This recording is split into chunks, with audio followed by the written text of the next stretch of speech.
BRS working president KTR మాట్లాడుతున్నారు. ప్రళయం చూద్దాం. తిరుగుతా ఉన్నాడు సందులలో వాడి. సెక్యూరిటీ లేకుండా బయటికి వచ్చే పరిస్థితి కూడా కాంగ్రెస్ మంత్రులకు కానీ ఇవాళ ఆ నాయకులకు కానీ లేదు. వాస్తవం ఏంది అంటే ఇవాళ మొత్తం తెలంగాణనే ఒక ధర్నా చౌక్ అయిపోయినట్టుగా కనబడతా ఉన్నది.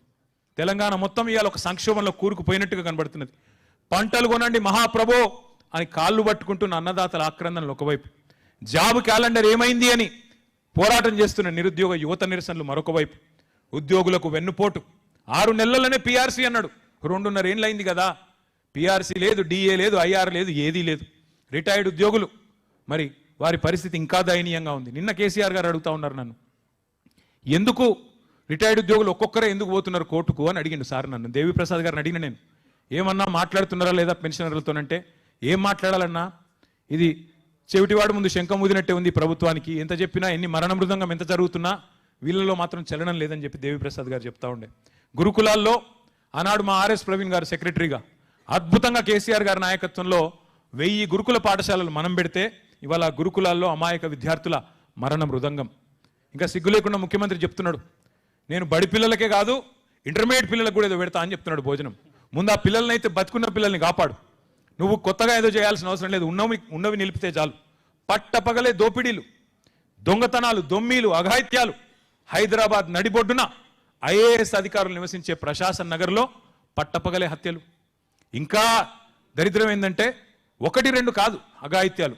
ఎక్కడికక్కడ చందానగర్లో, హైదరాబాద్లో, కరీంనగర్లో ఉదయం పూట 11 గంటలకు 5 తుపాకులు పట్టుకొని పోయి తుపాకుల కాల్పుల మూతలతో దద్దరిల్లుతున్నది వాళ్ళ తెలంగాణలో. వాళ్ళ తెలంగాణలో శాంతి లేదు, ప్రజలకు భద్రత లేదు. 10 ఏళ్ళు పరుగులు పెట్టిన ఆర్థిక రంగం ఇలా కుదేలైపోయే పరిస్థితి. ఒక్క ఇటుక కూడా పేర్చలేదు రేవంత్ రెడ్డి గారు. ఒక్క ఇటుక పేర్చకుండా ఇవాళ 4 లక్షల కోట్ల అప్పును నెత్తి మీద రుద్దిండు రేవంత్ రెడ్డి. ఒక్క కాలువ దవ్వింది లేదు, ఒక్క చెరువు కట్టింది లేదు, ఒక్క ఇటుక పెట్టింది లేదు, కనీసం పెన్షన్లు ఇచ్చింది లేదు, పోనీ రైతు బంధు వేసింది కూడా లేదు. ఏం చేసినవయ్యా 4 లక్షల కోట్లు అంటే? రైతు బంధు బంద్ అయింది కానీ రాహుల్ బంధు మాత్రం బ్రహ్మాండంగా నడుస్తున్నది ఇవాళ తెలంగాణలో. టింగు టింగుమని రాహుల్ గాంధీ ఖాతా మాత్రం మారుమోగుతున్నది కానీ తెలంగాణ రైతుల ఖాతాల్లో మాత్రం డబ్బులు పడతలేవు. ఇది వాస్తవం. ఇక నేను చెప్పాలంటే చాలా ఉన్నాయి కానీ ఒకటి మాత్రం పక్కా, ఇవాళ తెలంగాణ ముక్త కంఠంతో కోరుతున్నది ఒకటే, కాంగ్రెస్ పోవాలే, కేసీఆర్ తిరిగి రావాలే. అందుకే మిత్రులందరితో కూడా నా ప్రార్థన ఒకటే, మనం అధికారం కోసం కాదు మన పోరాటం.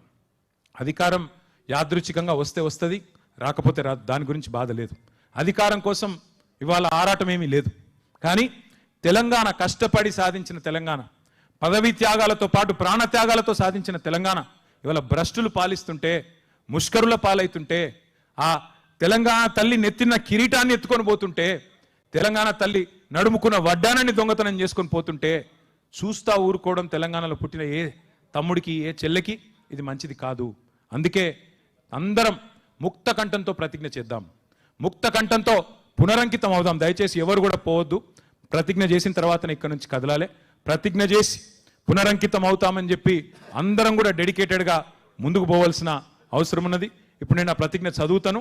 దయచేసి మీరందరూ కూడా లేచి కుడి చేయి ముందుకు జాపి, కుడి చేయి, మీరు ముందర కూర్చున్న వాళ్ళు కూర్చోండి, ముందర కూర్చున్న వాళ్ళు మాత్రం కూర్చోండి. ఇక్కడ వాళ్ళకి అడ్డం, కెమెరాలకు అడ్డంగా ఉండకండి, మిగతా వాళ్ళు కూర్చోండి. కుడి చేయి ముందుకు జాపి, దయచేసి కుడి చేయి ముందుకు జాపి నేను చదువుతాను. మీరు దయచేసి మీరు కూడా వెంటనే మీరు కూడా చేయాలని చెప్పి ప్రార్థన.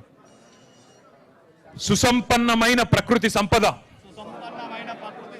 మహోజ్వల చరిత్ర కలిగిన ఈ పవిత్ర తెలంగాణ నేలపై జన్మించినందుకు నేను ఎంతో గర్విస్తున్నాను. కేసీఆర్ గారి నాయకత్వంలో ఎందరో అమరవీరుల త్యాగాలతో సాధించుకున్న తెలంగాణ దశాబ్ద కాలంలోనే సమగ్ర అభివృద్ధి సంక్షేమాలతో సస్యశ్యామలంగా వర్ధిల్లింది. నా తెలంగాణ రాష్ట్రాన్ని నేను గుండెల్లో పెట్టి కాపాడుకుంటాను. కానీ నేడు అబద్ధపు హామీలతో అధికారంలోకి వచ్చిన నయవంచక పాలనలో మన రైతాంగం, అన్ని వర్గాల ప్రజలు కష్టాల పాలైనారు. తెలంగాణ వ్యతిరేక శక్తుల కుట్రల వల్ల మన అస్తిత్వానికి ఆత్మగౌరవానికి ముప్పు పొంచి ఉన్నది. ఈ విపత్కర పరిస్థితుల్లో తెలంగాణ అస్తిత్వ రక్షణే నా ప్రథమ కర్తవ్యంగా భావిస్తూ మరో ప్రజా పోరాటానికి నన్ను నేను పునరంకితం చేసుకుంటున్నాను. తెలంగాణ తల్లి సాక్షిగా, భారత రాజ్యాంగ నిర్మాత బాబాసాహెబ్ అంబేద్కర్ సాక్షిగా, తెలంగాణ అమరవీరుల సాక్షిగా, గౌరవనీయులు కేసీఆర్ గారి నాయకత్వంలో తెలంగాణ వ్యతిరేకుల కుట్రలను ఛేదిద్దాం,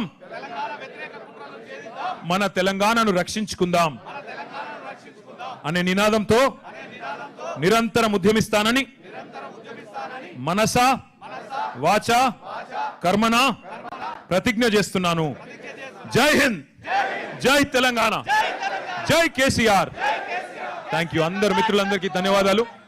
నాకు సిరిసిల్ల వెళ్లేది ఉన్నది, అక్కడ కూడా ఆవిర్భావ దినోత్సవం సందర్భంగా కార్యక్రమాలు ఉన్నాయి.